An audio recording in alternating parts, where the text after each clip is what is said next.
Hey there, I'm making this video, really quick one for the Sennheiser HD458BT if you have it and you want to reset it. So what you want to do is that turn off the headphones, then by pressing the power button for 2 seconds. When you're gonna have turned off, press the power button for about 4 seconds to go to the pairing mode. Red and blue are going to alternate. And then what you want to do, you can reset your HD458BT by pressing down the power and play pause, the slider button together for 4 seconds, and the purple light will flash.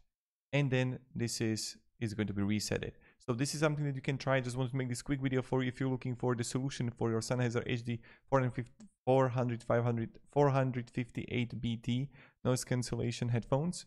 And this is how it's going to be done. So you can turn it off, then press and hold the power button for 4 seconds to go to pairing mode, and then you want to reset it by pressing down the power and play pause slider button for together about 4 seconds. So have a great day and goodbye.